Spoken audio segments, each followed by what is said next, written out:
Great, how are you? Thanks, Suzanne. Thank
you.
Good morning. Good morning, good morning. Thank you, please. Thank you. Good to see this cabinet and the staff together here. Thank you.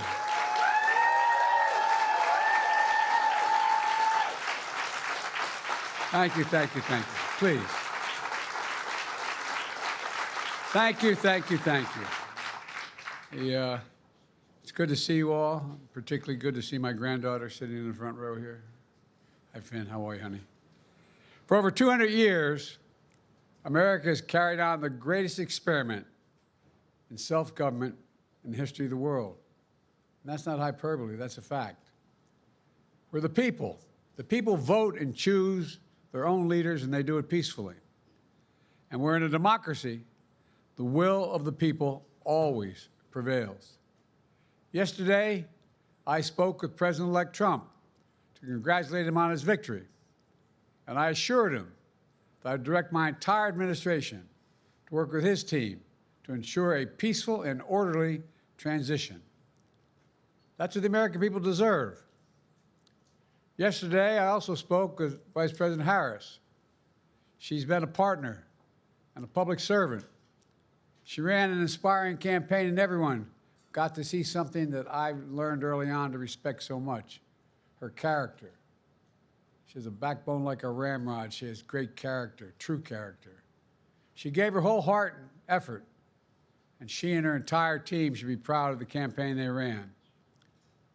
You know, the struggle for the soul of America, since our very founding, has always been an ongoing debate and still vital today. I know for some people, it's a time for victory, to state the obvious. For others, it's a time of loss. Campaigns are contests of competing visions. The country chooses one or the other. We accept the choice the country made. I've said many times, you can't love your country only when you win. You can't love your neighbor only when you agree. Something I hope we can do, no matter who you voted for, is see each other not as adversaries, but as fellow Americans. Bring down the temperature.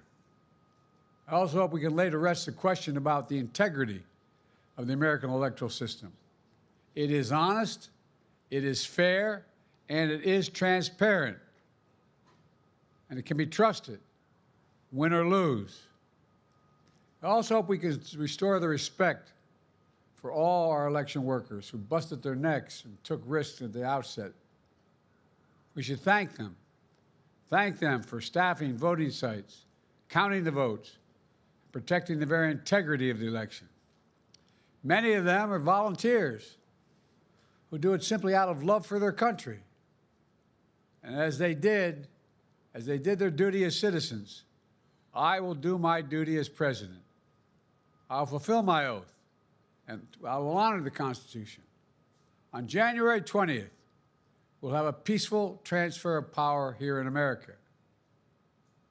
To all our incredible staff, supporters, cabinet members, all the people who've been hanging out with me for the last 4 years, God love you, as my mother would say. Thank you so much. You put so much into the past 4 years. I know it's a difficult time. You're hurting. I hear you and I see you. But don't forget all that we accomplished. It's been a historic presidency. Not because I'm president, because what we've done, what you've done. A presidency for all Americans. Much of the work we've done is already being felt by the American people, but the vast majority of it will not be felt over the next 10 years. We have legislation we passed that's just only now just really kicking in. We're going to see over $1 trillion worth of infrastructure work done, changing people's lives in rural communities and communities that are in real difficulty because it takes time to get it done. And so much more it's going to take time, but it's there. The road ahead is clear, assuming we sustain it. There's so much we can get done and will get done. based on the way the legislation was passed. And it's truly historic. You know, we're leaving behind the strongest economy in the world. I know people are still hurting, but things are changing rapidly. Together, we've changed America for the better. Now we have 74 days to finish the term, our term. Let's make every day count. That's the responsibility we have to the American people. Look, folks, you all know it in your lives. Setbacks are unavoidable, but giving up is unforgivable.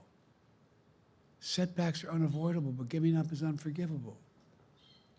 We all get knocked down, but the measure of our character, as my dad would say, is how quickly we get back up. Remember, a defeat does not mean we are defeated. We lost this battle. The America of your dreams is calling for you to get back up.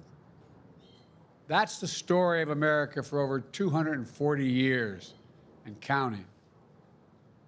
It's a story for all of us, not just some of us. The American experiment endures. We're going to be okay, but we need to stay engaged. We need to keep going. And above all, we need to keep the faith. I'm so proud to have worked with all of you. I really mean it. I sincerely mean it. God bless you all. God bless America. And may God protect our troops. Thank you, thank you, thank you.